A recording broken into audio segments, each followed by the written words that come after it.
Belle's dress in the Disney live-action adaptation of Beauty and the Beast was not great, so I'm going to fix it with the only skills I've learned as a working adult, VFX. The princess dress reveal is the most anticipated part of any live-action Disney princess film, and they've dropped the ball on that one. I get it, designing costume for movies isn't easy, and even less so when having to adapt a cartoon dress in real life, but I think that they've gone too far with the artistic liberty here, completely ignoring the historical accuracy of the time period and veering way off the original look that we were expecting. Or at least I was expecting to see something similar in feel to the iconic dress in the cartoon, a large puffy golden ball gown with lots of ruffles, pinned ribbon and open shoulders, but instead we got a flimsy pastel yellow summer dress, because apparently corset symbolizes oppression in 2017. This video probably would have been more relevant 6 years ago when the movie came out, but this one's personal. Really though. Beauty and the Beast is a big deal for me. I burned through more cassette tapes in my childhood than a 90s teenager on LimeWire. I even met Belle's voice actress once and broke down in tears, incapable of pronouncing words like an overgrown toddler, and I was 26. There's no shortage of variation of the Belle dress out there, whether it would be in form of fan art or Halloween and cosplay costumes adaptation for the grams, but none of them really hit the mark for me. They all sort of disappoint me more than one of Gaston's sleazy pickup line. So in the spirits of satisfying my inner child, because I'm nostalgic like that, I thought it would be fun to take matters into my own hand and design my very own version of the Belle dress to add to the pile of disappointment.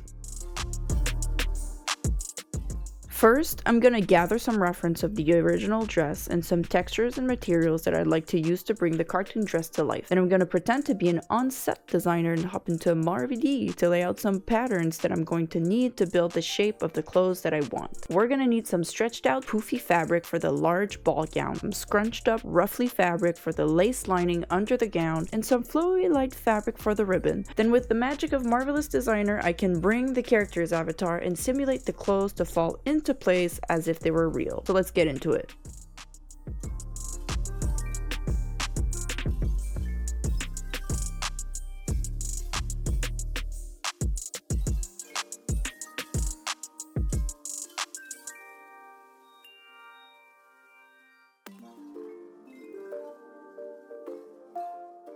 Now that we've got the gown fabric blocked in, it's time to move on to the corset. This part of the dress isn't a flowy cloth material, so there's no point trying to simulate it the same way we did the others. For this piece, as well as some of the detailing gems, I'm going to try to model them by hand the old-fashioned way in Maya. At first I wanted to match the concept exactly, but then quickly ran into probably some of the same issues the costume designer did. If I just copied the shapes and detail of a flat 2D cartoon in a realistic way, it just looks bad. We need more details. Don't believe me? Ask the dishes. So I'm going to start adding more details to the corset for some added realness. And while we're in there, I'm also going to clean up the topology of the dress mesh we've made earlier and start flattening and lay out some of the UVs on the model so that we can later paint and add textures to our dress.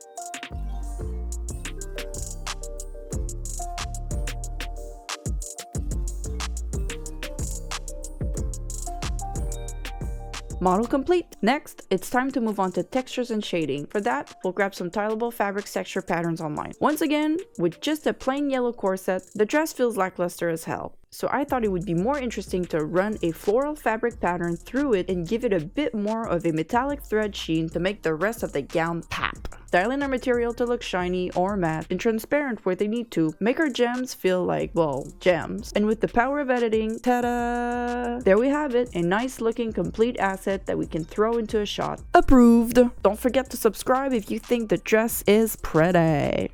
Luckily, I've spent a bit of time as a camera tracker on movies, so I should be able to do something kinda cool by tracking some footage of Disney's movies and throwing our new dress into the shot. For that, I'm gonna need to dig through and find just the right shot that won't be too complicated to deal with. Then, I'll have to import the footage into 3D Equalizer to track the camera, go back into Maya to import our track cam, build a very basic proxy version of our environment, go back to 3D to line up the proxy geo, and fine-tune the camera movement, circle back to Maya and final layout, and loosely match Emma's pose of admiration and captivity.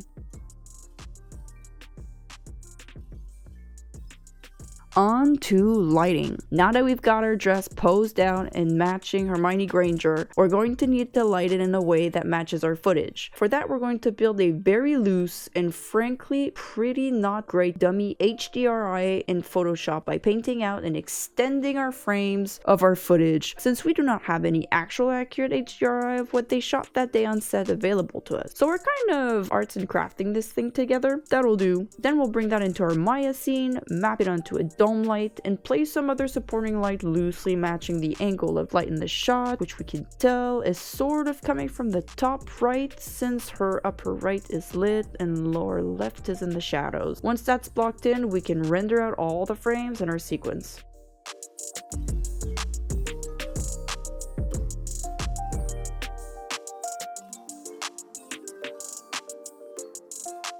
With that, we're ready to move on to compositing. We'll be importing our footage into Nuke as well as our freshly rendered frames. Color correct our render to match a little bit more closely to the plate. Notice that we've got all sorts of issues and it's perfectly imperfect. But hey, this is for me, not Hollywood. Lift the darks, drop the white, desaturate the image a bit, and maybe blur a crisp CGI render a bit. Slap it onto our footage, and there it is. No more flimsy cheese on the dress. She may have been held hostage against her will in the castle for a few months. At least she got a nice golden dress out of it. So if you've made it this far, join us to learn more about 3D work in VFX and ask us any questions you might have about workflows and software, or you can ask us about the weather.